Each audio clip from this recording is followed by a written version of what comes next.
Este programa es presentado por Irudoid, El Morado se va.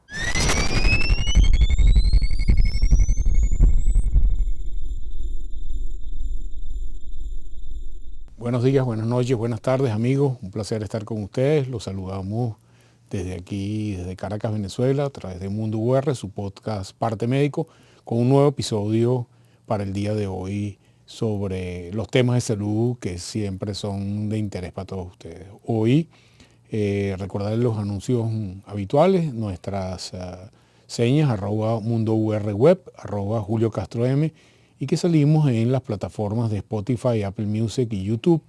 En este momento nos están viendo YouTube y aprovechar las oportunidades que nos da YouTube para compartir contenidos e información para todos ustedes. Pueden suscribirse con la campanita que está en la parte izquierda y eso hace que cada vez que entren a YouTube les recuerda que hay unos programas nuevos de toda la plataforma de Mundo UR Web, y también a través del texto que está abajo del chat de diálogo pueden hacer preguntas en tiempo real que les estaré contestando yo mismo a través de el momento que sale en vivo los jueves a las 8 de la noche, pero que queda guindado perennemente para que ustedes puedan disfrutarlo. También pueden compartirlo con la flecha que va hacia la izquierda y compartir a través de cualquiera de sus redes sociales, inclusive a través de mensaje de texto. Recuerden también que de lunes a viernes a las 7 de la noche en Caracas por 99.9 FM, Marisabel Párraga hace un brief o hace una pequeña lectura sobre los programas que van en la extensa programación de YouTube y que Mundo UR tiene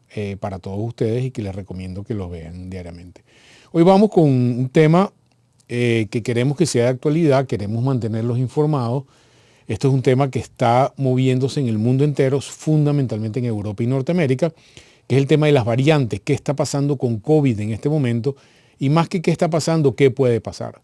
Creo que una de las partes de las cosas que hemos aprendido durante el COVID de impacto para nuestra región, para la región latinoamericana, es que las cosas que vienen de afuera podemos identificarlas, inclusive con un mes, un par de meses de antelación, y esto es lo que tratamos de hacer ahora. Es una campanada, una luz amarilla que nos está diciendo qué está pasando en otras partes del mundo y vamos a tratar de contextualizarlo de cómo eso puede afectarnos en nuestra vida privada, y esto de alguna manera tiene que ver con las variantes que están pasando en este momento. Hay una situación particularmente notoria o interesante para quienes estamos en el mundo de las enfermedades infecciosas, y es que hay una mezcla de variantes.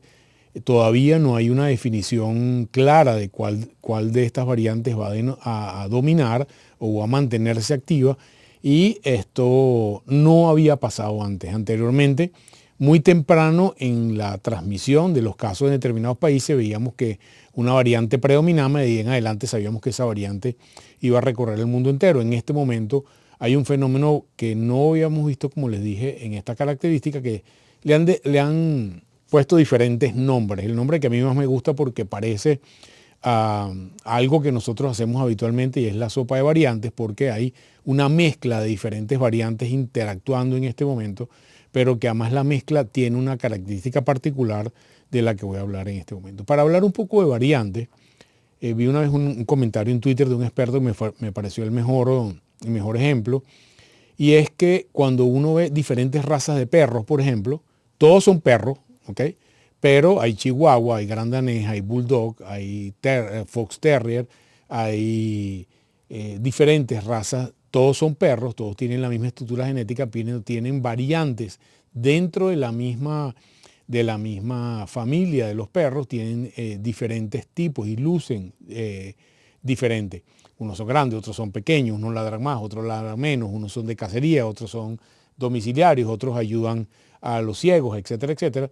Igual son las variantes del virus del SARS-CoV-2, que a pesar de que son el mismo virus, sus características genéticas le dan unas características, un comportamiento diferente a cada uno de ellos, que ha hecho que de alguna manera sean diferentes. Y hoy vamos a hablar de dos características que son muy importantes de lo que está pasando en este momento, que son la letalidad o la capacidad de producir enfermedad severa y muerte, y lo que llamamos escape inmunológico, que les voy a explicar qué significa.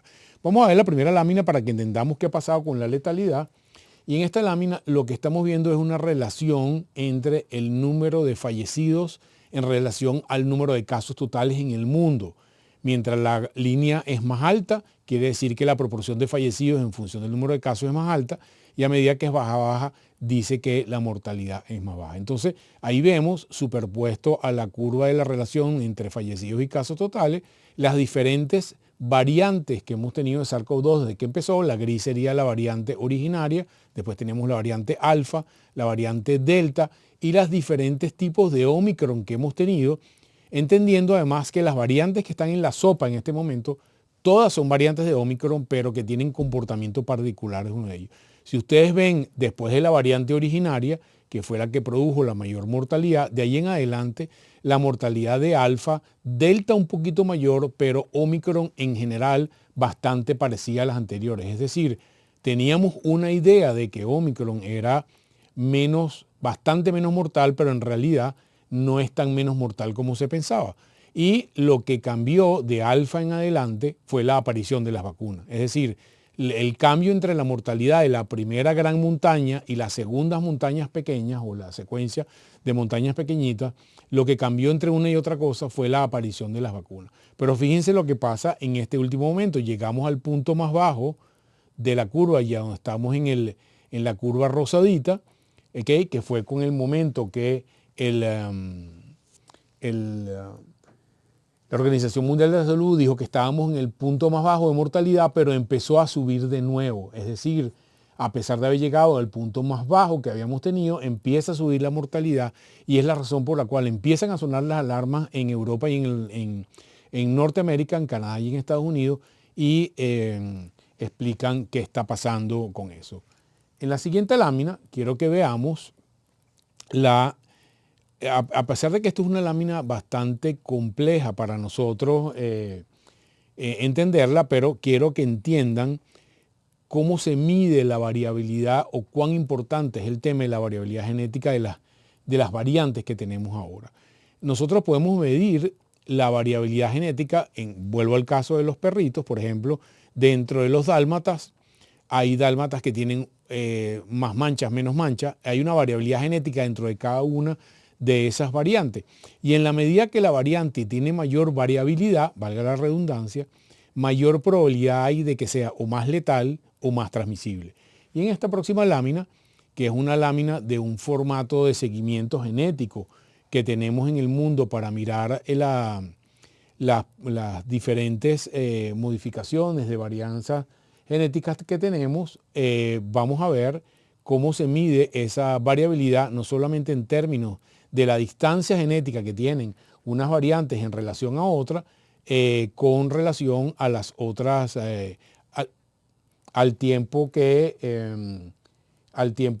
se evidencia o que va pasando la aparición de las láminas. Ok, en la siguiente lámina vamos a ver aquí ahora lo que les explicaba es la variabilidad genética del virus. Fíjense, a mano izquierda de la lámina van a ver unos punticos grises que son la variante Delta.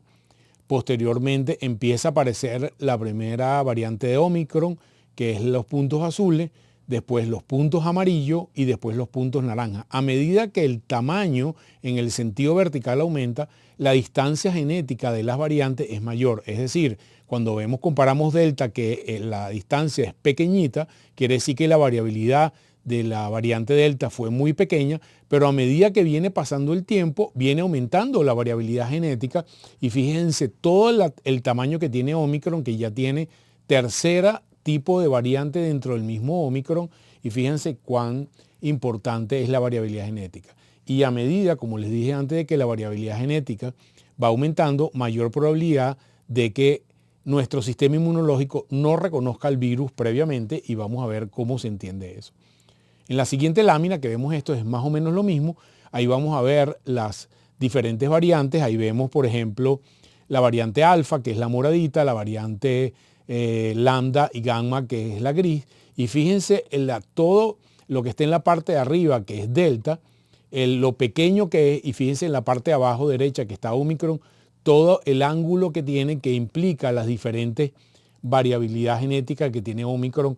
Y Omicron es lo que estamos viendo en este momento. A pesar de que les voy a nombrar voy a decir unos nombres al final de cómo se está llamando esas variantes ahora, quiero que tengan claro en este momento este tema de la variabilidad genética que estamos viendo en este momento y lo importante que es la variabilidad genética, porque como les dije, la variabilidad genética lo que hace es que nuestro sistema inmunológico, que había estado acostumbrado a reconocer variante alfa, variante delta, previamente, inclusive las vacunas del esquema clásico estaban orientadas hacia estas variantes, nuestros anticuerpos y nuestro sistema inmune está hecho para reconocer esas variantes previas, no las variantes nuevas. Por lo tanto, hay quienes piensan que la aparición de estas variantes tan poco comunes o tan diferentes a la variante Omicron que tuvimos entre mayo y agosto en el mundo entero, son capaces casi nuevamente de producir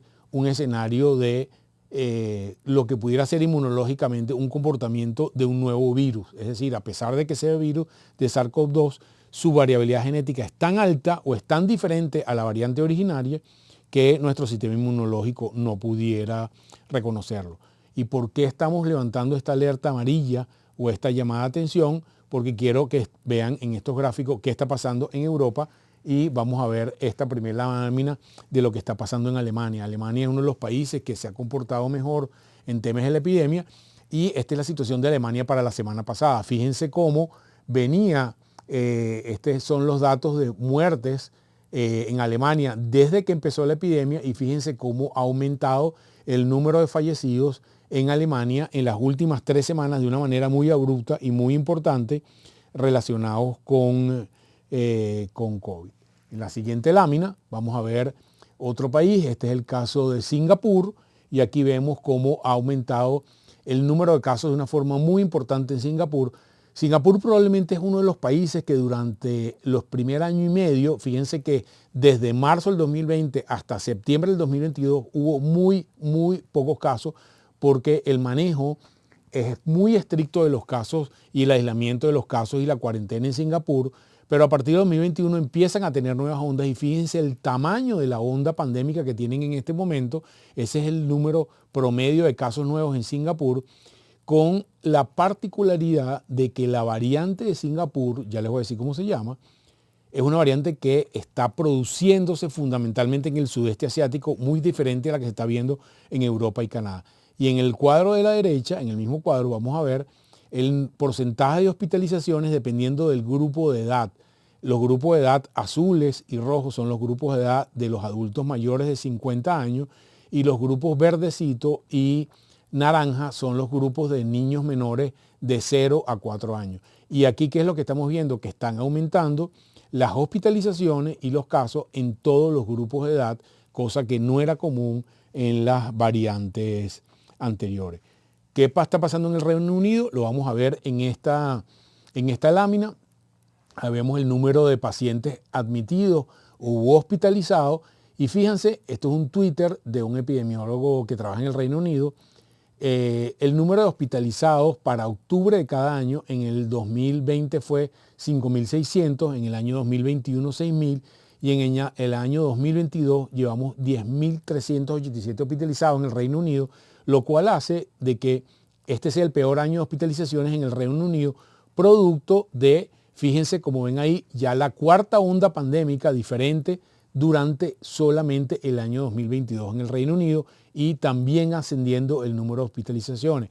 Pareciera que en Inglaterra se pasó de un escenario de 1 o 2 episodios al año alto a episodios o a ondas pandémicas de menor tamaño, pero de mayor frecuencia de la cuarta onda pandémica en el Reino Unido. En este momento ya les voy a decir qué está pasando en el Reino Unido en temas en el tema de las variantes. En la próxima lámina vamos a ver un estudio muy reciente que salió esta semana donde se compara en un número importante de personas que ya tenían 3 dosis de vacuna más infección previa por la variante BA1, es decir, es la primera variante de Omicron y se ve cuál es el comportamiento de los anticuerpos. Eso es lo que están midiendo ahí, es el porcentaje de anticuerpos para las diferentes variantes. Es decir, cuando se ve el tipo de anticuerpos que se llaman anticuerpos neutralizantes, son los anticuerpos que lucharían contra las variantes anteriores, cuál es el porcentaje de anticuerpos en la variante BQ1,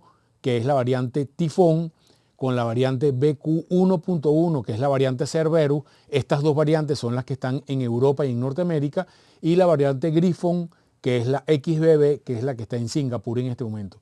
¿Qué quiere decir este gráfico? Quiere decir que la protección previa, tanto de los anticuerpos neutralizantes por la infección como de las 3 vacunas, es mínima para las variantes que están en este momento en Europa, sudeste asiático y Norteamérica. Es decir, predice esto que es muy probable que si estas variantes se establecen en estos sitios, muy probablemente el número de enfermos con enfermedad clínicamente importante puede volver a ser un episodio importante en este momento, por lo cual tenemos que tener alerta amarilla. Y eso les voy a explicar qué significa en términos de la ciudadanía, de qué hace un ciudadano común hoy en día. Nosotros tenemos herramientas en este momento para combatir, a pesar de que aparezca una variante, que sean de nuevo casi que como la originaria, tenemos herramientas que ya conocemos. Pero ¿cuál es la lógica de estas herramientas? La primera gran herramienta es el uso del tapaboca. El uso del tapaboca, en particular en espacios cerrados, ya hablamos hace unas semanas de la medición del CO2 en los espacios cerrados, de la capacidad de transmisión que tienen los espacios cerrados y donde hay muchas personas metidas, es que no solamente me protege a mí como individuo de la transmisión, el uso del tapaboca. El hecho de que haya menos personas infectadas disminuye la aparición de variantes. Cuando empieza la espiga de la aparición de variantes, de nuevo, empieza a haber transmisión alta, la probabilidad de que estas variantes vuelvan a mutar aumenta de una manera muy importante. Entonces, cuando usamos el tapaboca, no solamente nos estamos protegiendo nosotros, sino estamos invirtiendo en evitar que se produzcan nuevas variantes. Y por eso la mayoría de los expertos en el mundo piensa que el levantamiento de las medidas del uso del tapaboca en el primer mundo, es decir, en Europa y Norteamérica, quizás fue una medida hecha a destiempo o muy tempranamente, y que estas variantes, esta sopa de variantes que estamos viendo ahorita, puede ser la expresión de todo el verano y principio del otoño en el mundo del hemisferio norte que no utilizó tapaboca y produjo una explosión de alguna manera o una aparición de variantes que tienen un comportamiento que pudiera ser un escenario que podamos estar viendo entre noviembre, diciembre, enero y febrero del año que viene, desde ahora hasta allá, con un aumento de nuevo del número de casos. Entonces, las herramientas que tenemos son el uso del tapaboca y la disminución de la transmisión, vacunarnos, porque ya vieron en la primera lámina donde estaban la mortalidad en relación a las diferentes variantes. Sin ninguna duda las vacunas han hecho un impacto muy importante en disminución de la mortalidad y enfermedad severa y evitar los contagios.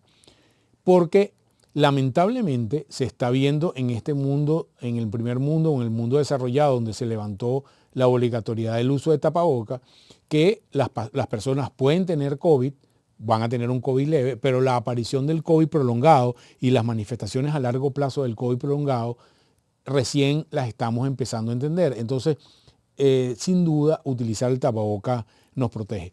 Pero hay otros elementos que estamos aprendiendo en relación al COVID ahorita. El tener COVID en este momento o durante los últimos meses o años previos aumenta el riesgo de otras enfermedades que no estaban relacionadas con el COVID. Hoy en día se sabe que aparecer o tener de nuevo diabetes, ¿ok?, la aparición de la diabetes como diagnóstico en los pacientes que tuvieron COVID es muchísimo más alta de en los pacientes que no han tenido COVID. Las enfermedades tromboembólicas, entre las cuales están los infartos y los accidentes cerebrovasculares, son de mayor probabilidad en las personas que tuvieron COVID y las personas que no tuvieron COVID. Entonces, no es una buena práctica dejar infectarse para ya salir de eso. Lamentablemente no es así. Nuestra inmunidad está evolucionando delante de nuestros ojos y es muy importante seguir protegiendo, por lo cual insistimos, a pesar de que sea contracorriente en este momento, que el uso de tapaboca en colegios, universidades, sitios de trabajo debe mantenerse por estas razones que le expliqué. Nos protege en lo personal, nos protege como comunidad para evitar la aparición de variantes, nos protege de tener, aunque sea un COVID con pocos síntomas, porque la probabilidad de que aparezca un COVID prolongado sigue estando allí, o la aparición de otras enfermedades asociadas posteriormente al COVID.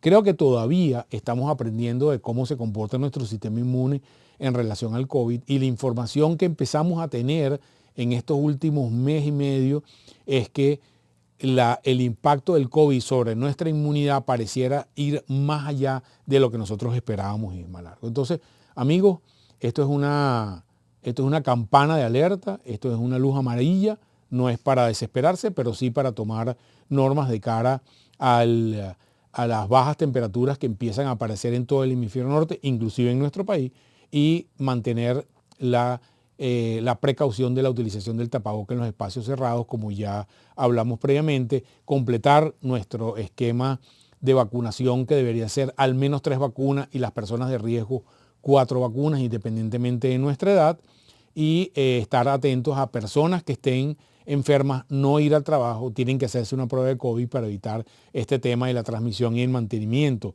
de la circulación del virus. Este es el momento donde tenemos que mantener estas medidas, porque si no pasa un poco lo que está pasando. Creo que no hemos sido muy eficientes como grupo humano en evitar que lo que empieza a pasar en Europa y Norteamérica se venga hacia América Latina. Eso no lo podemos evitar ya, y lo que tenemos es que mantener esas normas para evitar que este tema nos afecte. Amigos, llamada de atención en este caso, luz amarilla, muy pendientes de lo que pase en las próximas semanas en Europa y Norteamérica, y seguiremos cuidándonos. Los esperamos la semana que viene. Les recordamos nuestra seña, @mundourweb, @JulioCastroM, a través de Spotify, YouTube y Apple Music. Y como siempre, comparte si te gusta. Puedes hacer preguntas a través de la cajita del chat en vivo. Los esperamos en una próxima oportunidad la semana que viene. Se les quiere mucho. Nos vemos la semana que viene.